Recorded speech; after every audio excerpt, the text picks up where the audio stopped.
All right, like many of you, I've been watching the Super Tuesday results and banter, and I'm hearing this overall sentiment of, it's over, it's over.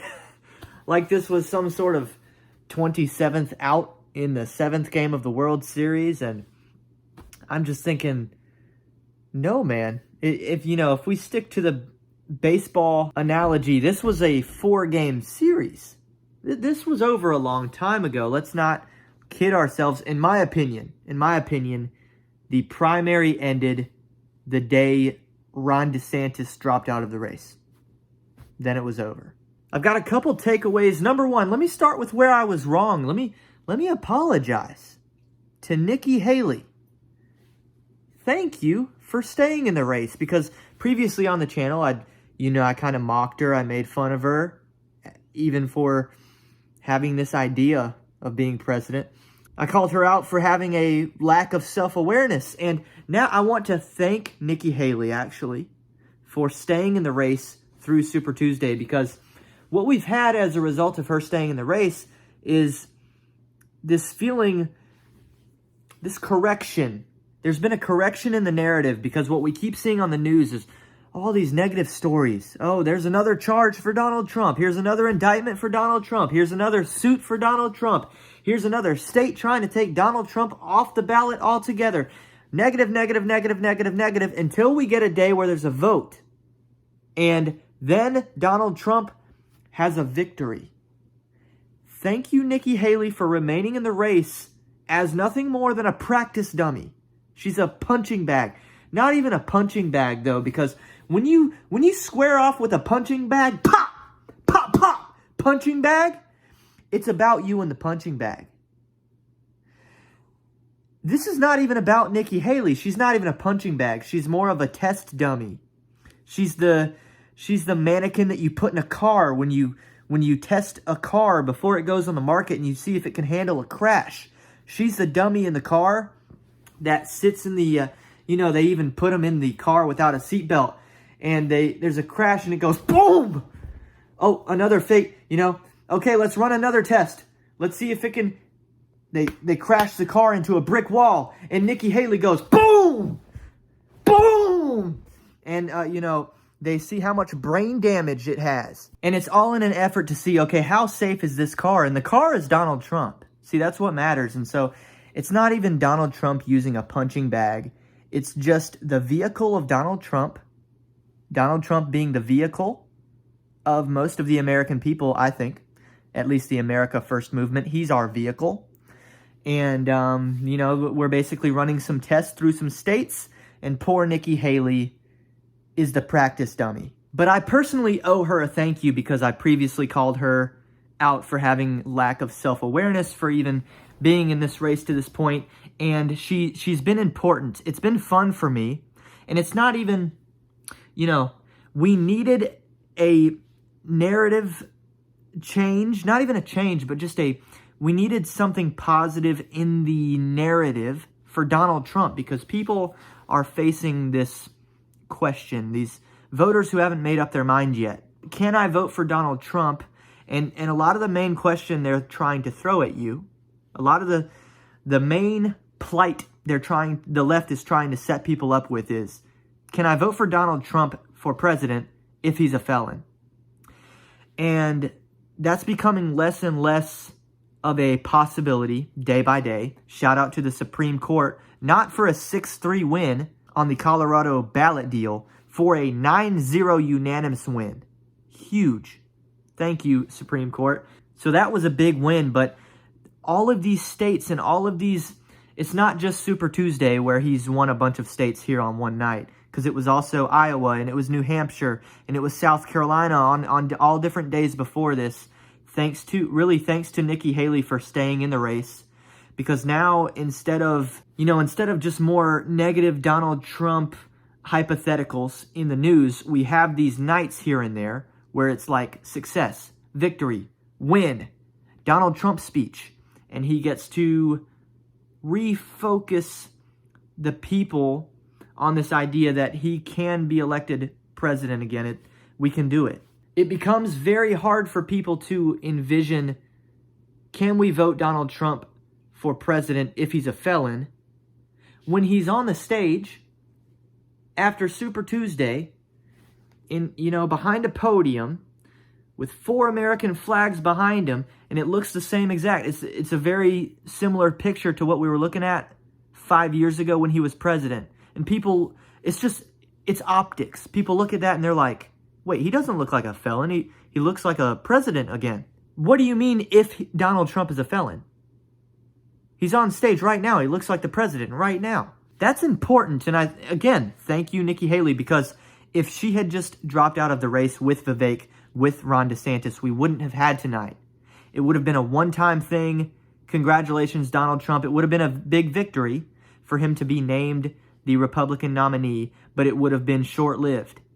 It would have been a one-time deal. Instead, we've had multiple nights, multiple state victories, which just continue this momentum, and it snowballs. It snowballs like it did in 2016. I think Trump just needed some snowball momentum in his favor, and now he's got it. And I think Nikki Haley thought it might work in the opposite direction. Early on, she was saying after Iowa, I expect to do even better and better as things progress. The deeper into this we get, the better I'm going to perform every time. And it's worked in the opposite way. The reason for that is when the other people dropped out, I didn't even know where this was going to go. Because when you saw Vivek Ramaswamy and Ron DeSantis and a few others getting votes, the question was, have people just decided they're not going to vote for Trump again and they're going to pick someone else? That's not what happened, because the proof of that is Vivek dropped and he had 8% in Iowa. DeSantis dropped and he had, 20%? Something like that, low 20s in Iowa.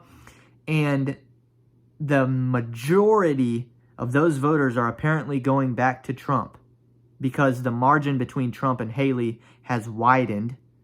The more people have left the primary race. And I'm one of those people. I'll be completely honest. Hopefully I don't lose people who have grown to enjoy my channel over the last 2 weeks as I've been talking about Donald Trump, because people know that I voted for Donald Trump in the South Carolina primary. I was on the record saying, had Vivek not dropped, my primary vote was going to go to Vivek for a few different reasons. The biggest reason of all was because I happened to be in Nikki Haley's state. And she was having a duel, a very personal duel between herself and Vivek. And that was kind of a big battle. And I knew Trump was going to win South Carolina no matter what, no matter who was left in the race. My vote was not going to change that. And it was important to me, actually, to vote Vivek in this state to send a message to Haley that, hey, you're not even second place in your own state. That's where my vote was going to go. But anyway, other people voted for Vivek before he dropped, and those people were in Iowa. And that 8% appears to have gone completely to Trump. Same in DeSantis' case. The reason I think that's relevant and important to discuss is because people are wondering, the same type of question is being had.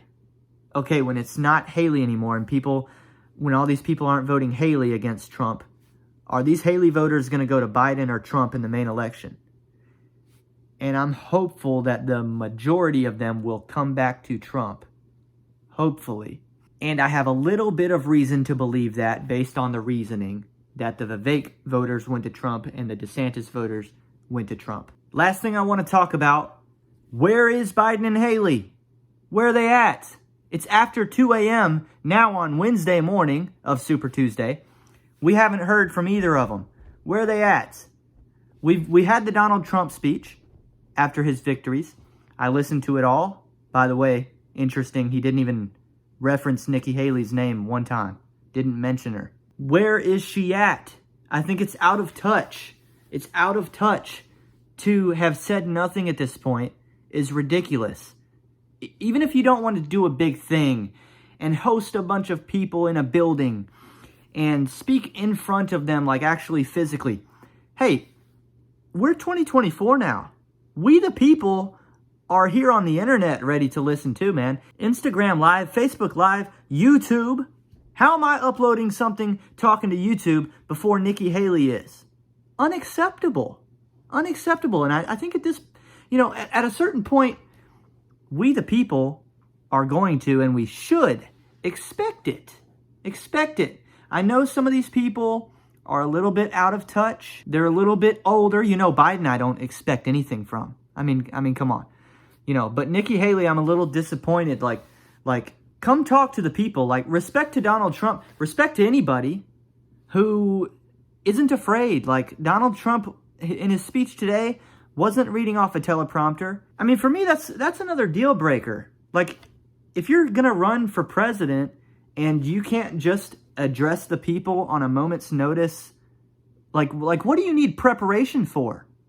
To answer for yourself and to the people that you're supposed to want to serve? What kind of preparation do you need? Come to the people in the moment, say how you feel, say what you mean what you say, and if you are willing to take questions, why, like what, these people are going through training to answer your questions. Do you guys like that? Do you American people like that? That people, they're unwilling to take your questions before they've basically practiced and rehearsed? No, I don't like that. I want to shoot a question and I want you to give me an honest, immediate answer. And the only way, this is the bigger problem, is the only way that the candidates and the politicians should be concerned about taking questions is if they know they're not going to give you the exact correct answer, full transparency. That's the only way. Otherwise, you can just answer all questions with no practice, but they're not going to do that, are they? Unless their name's Donald Trump, then they might. And I know Donald didn't take questions tonight, or at least that I didn't see. Maybe he took questions somewhere else. I just watched his speech, and he didn't mention Nikki Haley. Anyway, that's my thoughts tonight. I think representative of how normal people feel, but let me know in the comments. What did I have right? What did I have wrong? Maybe my opinions aren't as normal as I'm thinking, but listen, like, subscribe, and comment. I'm giving you guys actionables that I want you to move upon, because if you consider yourself a part of this America First movement, movements require moving. This movement is not a movement unless we move. And what I really like about the word movement is within the word it tells you, you are meant to move. I will see you next time on UUELTE.